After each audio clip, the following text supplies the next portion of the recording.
Payback for an unhappy marriage. It took a while before I could do it, but I promised myself that one day I would get revenge on that fool, and that night, the stars aligned just right. Lori looked good, as she always did. In her 37 years, she looked more like 25, and I could see all the male gazes in the place lingering on her. I didn't know this was going to be the night, but I was ready. I kept my guard up, stalking the places I knew she might have been. Was I stalking her? Yeah, I guess so. I was watching her and looking for an opportune moment to seize. I wanted revenge, payback for an unhappy marriage. Lori was my ex-wife, and as far as I was concerned, she had divorced me, and she had to pay. I couldn't move on with my life until I got revenge on her for what she had done. She sat at a table with other girls from the bank where she worked as a loan officer. She rarely went out drinking with the girls, but would have a drink or two with them when they had dinner together, and this was one of those dinners. It was a Tuesday, and that was the night they usually stopped by Mario's, so I was already sitting behind the bar when they walked in.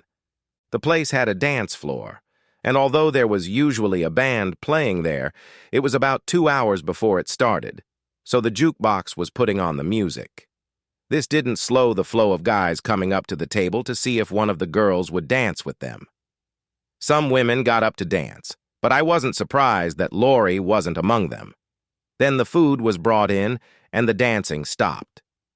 I was about to decide the evening was lost when the gods smiled on me, in a way that I couldn't have come up with a better scenario even if I'd tried. Lori got up from the table and walked over to the bar to get another drink, and while the bartender was making it, she looked around the bar and saw me sitting at the end of the bar. As soon as she saw me, I turned away, knowing full well that she wasn't going to let me pretend I hadn't noticed her. She picked up her new drink and walked over to my end of the bar. "Are you following me, Tom?" "Not exactly, Lori. I was sitting here finishing my third beer when you and your friends walked in. You can check with the bar owner about that. As soon as I finish this beer, I'm leaving." "You don't have to rush on my account, Tom." "Why not? You want me to sit here so you can point me out to your friends? I can see that now." "Don't look, girls, but see that asshole at the end of the bar? That's my ex." "You're never going to forget that, are you?" "Why not? That's what you were thinking when you said that." "Come on, Tom. You know that's not what I meant. I need to go to the bathroom. Keep an eye on my drink until I get back, and then I'll take you to a table and introduce you. The two girls are single, and who knows, maybe you'll get along." She left her drink on the bar and headed for the ladies' room. I wanted to jump up from my seat, put my fist up, and yell, "Yes!"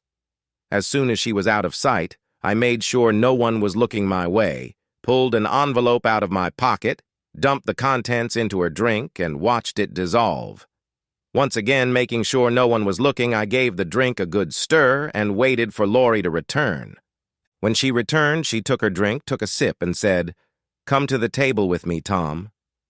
"I don't want to disturb Lori." "Don't worry about that.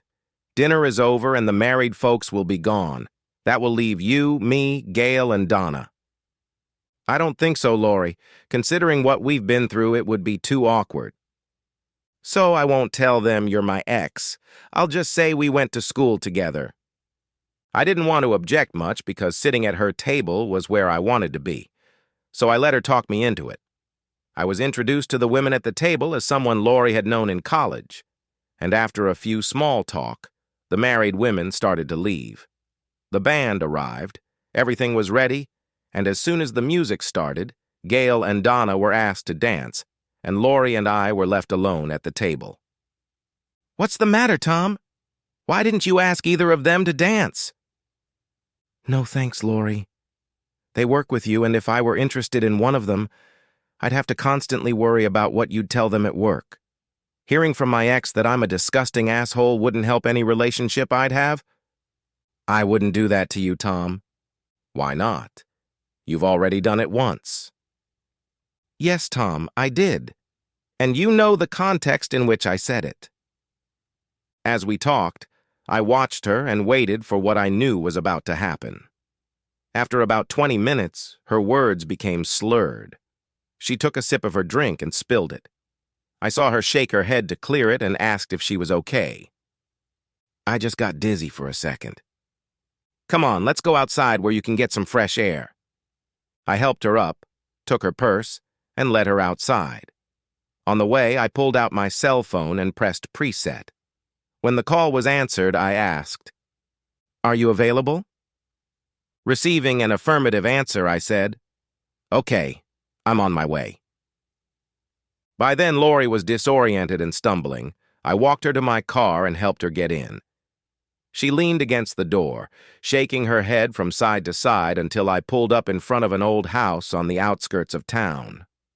Phil had been following me, and when he saw my headlights pull up to the house, he got out with 2 men and pulled Lori out of the car. I held out an envelope to him.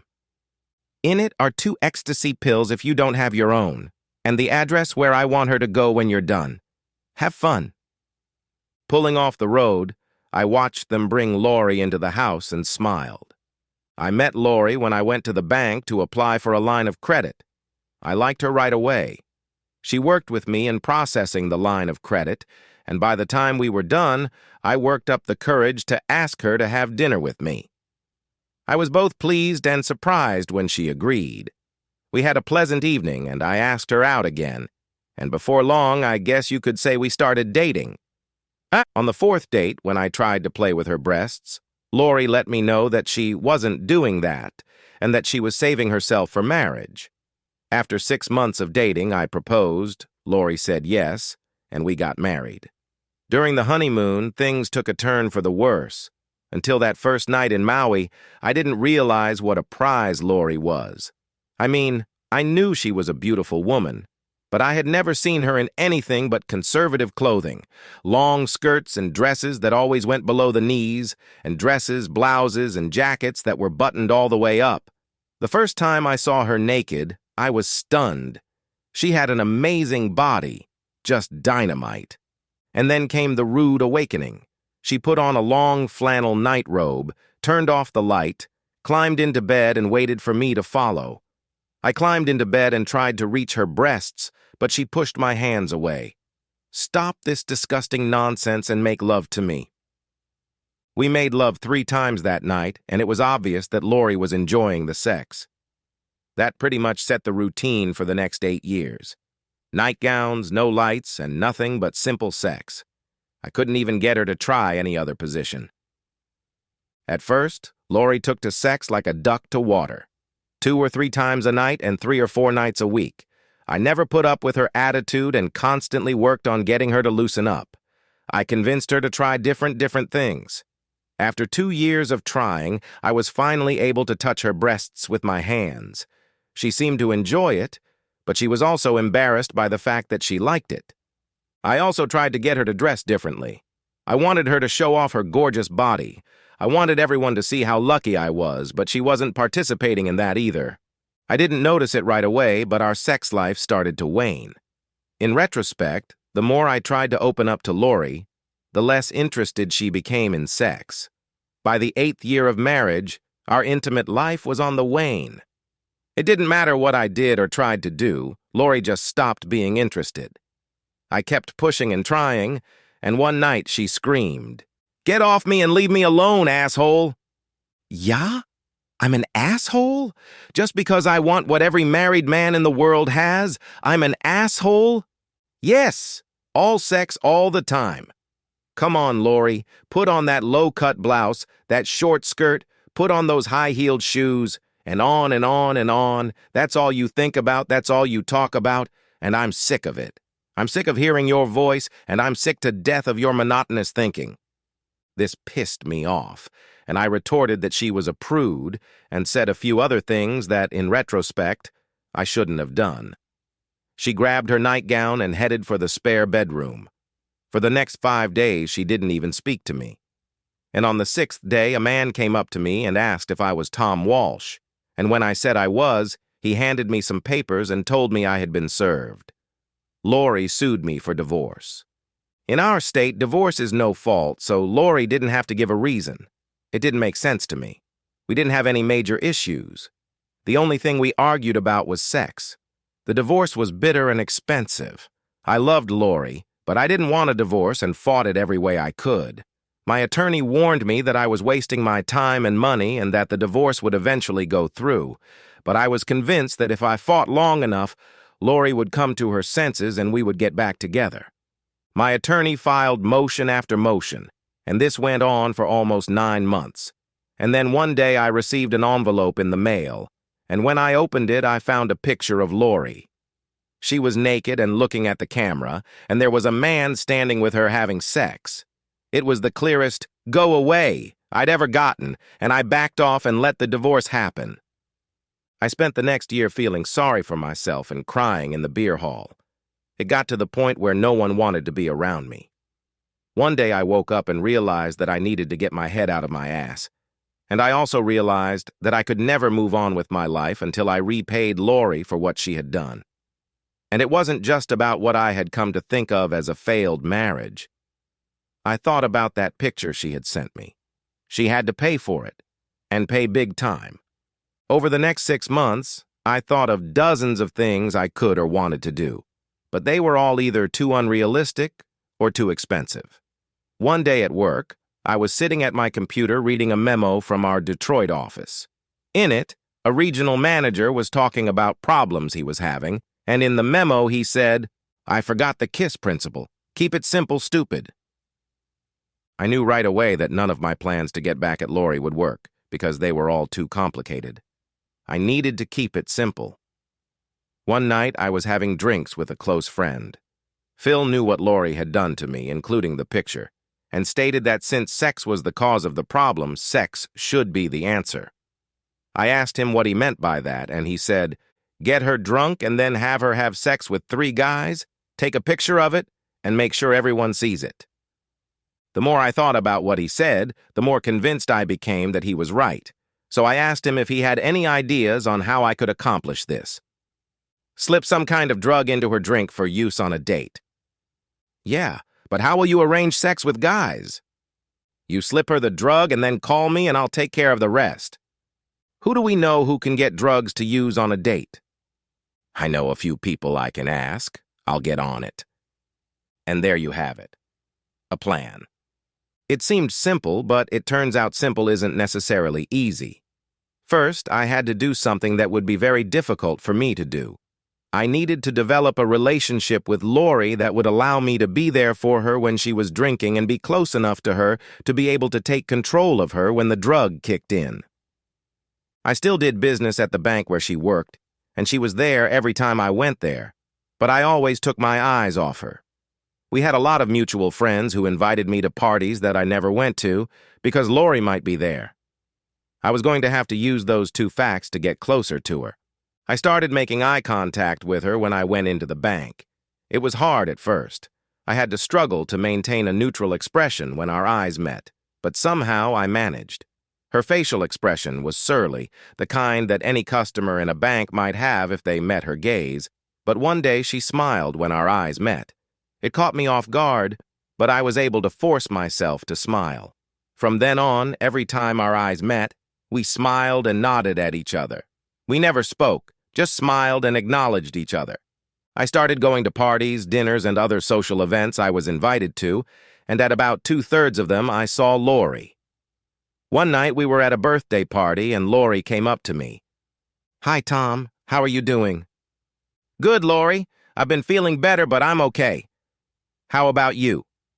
"I'm fine, Tom. We seem to be going to the same events a lot lately." "I've noticed." "And have you noticed that some people are watching us to see if we attack each other?" "No, I haven't noticed. I guess I wasn't paying attention." "Are you going to attack me some night?" "Good God, no, Lori. What makes you think that anyway?" "We didn't part on the best of terms." "I'm over it, Lori. I've moved on." After that, we talked to each other every time we found ourselves at the same event. I had several opportunities to get her drunk, but none where I could get her out of the place and hand her over to Phil. And that's where Lori complicated things. She left and remarried. From then on, every time we ended up anywhere together, he was with her. Another 6 months passed, and still no opportunity came. And I was about to give up the idea of revenge as a futile endeavor when I remembered something. When we were married, a couple times a month, Lori would have dinner and drinks with the women she worked with. I started watching her to see if she continued to do this, and found that she did. It was usually on a Tuesday night and always at Mario's restaurant, which was right down the block from the bank. Over the next 2 months, I stopped by Mario's 2 or 3 times a week to establish myself as a regular customer. I made sure to go there on Tuesday, but Lori never noticed me sitting in the dark at the end of the bar, and I didn't do anything to draw attention to myself. I needed Lori to naturally notice me and strike up a conversation. And then fate smiled on me. It was Thursday, a day I didn't expect to see Lori, and I was sitting at the end of the bar talking to the bartender when Lori and her co-workers walked in. I was in luck. Phil was home and he was free. If he wasn't, I would have gone to Plan B, which was to take Lori to 12th Street, find some guys to take her from me, and then drive off and leave her there. I wouldn't get the video and pictures from Plan B, but it would still satisfy my need for revenge. But Phil was home and free, so I drove to his place with a smile on my face. Friday, I called in sick at work and said I was sick. I wanted to be home when Phil contacted me. The call went off at 9:30. I have some amazing pictures and 3 hours of video for you. I take it everything went well? Couldn't have gone better. I'll be there in 15 minutes. 15 minutes later, the doorbell rang and I let Phil in. Can't stay, he said, holding out a bulky envelope to me. But I want to tell you everything briefly before you see the pictures and watch the video. All I need to know is that it happened. Maybe so, but I still want you to know what happened. I managed to intercept 2 guys between the time you called me and the time you arrived. I contacted 3 more, but they didn't arrive until an hour after you left. We kept her there until 2 in the morning, and then dropped her off where you wanted her. You didn't specify exactly how you wanted to drop her off, but I knew it was about revenge, so we put her out of the car naked. The only thing she had on her was her purse. What place did we drop her off at? Her parents' house? No, it was her house. I wanted her to walk in the front door so her new husband could see her having sex. If that's the case, you'll like what happened. I couldn't get it on tape, but the mere realization of it should warm your heart. To give her some embarrassment and perhaps humiliation, I honked the horn as we were dropping her off, and as we were pulling away, the porch light came on, and a man came out onto the porch. She stood in the yard clutching her purse in her hands and looked at the man standing on the porch. He saw her body as well as bite marks all over her body. I don't know if he even let her in the house. Either way, you got your revenge on that cheating bitch. I gotta run. Enjoy the tape and the pictures. I walked him to the door, thanked him again for his help, and when he left, went back into the living room, sat down, and pulled out the photos. You can do amazing things with a good digital camera and an inkjet printer, and Phil took 57 very good pictures of Lori and the guys he'd invited over. I looked through them all and then set them aside for later. I'll scan them into my computer and decide later who to send them to. I put the tape into the VCR, turned on the TV, and started watching. It started slowly, Lori was clearly off, but as the date drug wore off and the ecstasy pills kicked in, she became quite active. After an hour of taping, she was excited about what was going on, and once I even heard her yell, "Next." When the tape ended, I sat there staring at the blank screen. I had my revenge, and it was very depressing. I should have been satisfied. I should have been bouncing on the couch and shouting joyfully, "Yes, give it to the cheater." But that's not how it turned out. Seeing Lori do things I could never get her to do to me was very unpleasant. Sure, she didn't willingly put herself in that situation, but by the middle of the video, she was an active participant, and by the end, she was clearly enjoying it. And she wasn't doing it to me. I sat there cursing myself for being so stupid. Why had I taken her to Phil's? Why hadn't I taken her home with me? But even as I thought about it, I knew why I hadn't done it, why I couldn't do it. I needed the denial. I'm sure Lori would have suspected I had a hand in it, but she couldn't prove it. No one saw me getting her drunk, and I'd say that when I took her out for some fresh air, her mind cleared, that I walked her to her car and said goodnight. I would say she looked fine when I left her. No one could prove otherwise. She'd never met Phil, so she couldn't connect him to me. I was clean. She'd never know for sure unless I told her. I put the tape away in a safe place and spent the rest of the morning and afternoon moping. I had gotten my revenge, but it didn't give me the satisfaction I had hoped for. Part of the plan was to send out her pictures to everyone I knew, but I couldn't even bring myself to sit down at the computer and start doing that. I thought back to something I'd read once. I think it was Jean-Paul Sartre who said, "Getting revenge is sometimes like opening an eggshell and getting nothing out." That's exactly how I felt, like opening a gift box and finding it empty. I had spent 2.5 years waiting, and it was empty.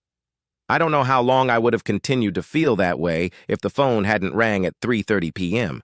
I answered the call, and before I could even say, "Hello?" I heard, "You asshole! You miserable asshole!" And suddenly, I was smiling. I hung up the phone and I laughed. Yes, it was worth it. I checked the caller ID and saw that she was calling me from the bank. I went to my computer, selected one of the pictures of Lori with men, and sent it to her email address at the bank. 15 minutes later, my phone rang again.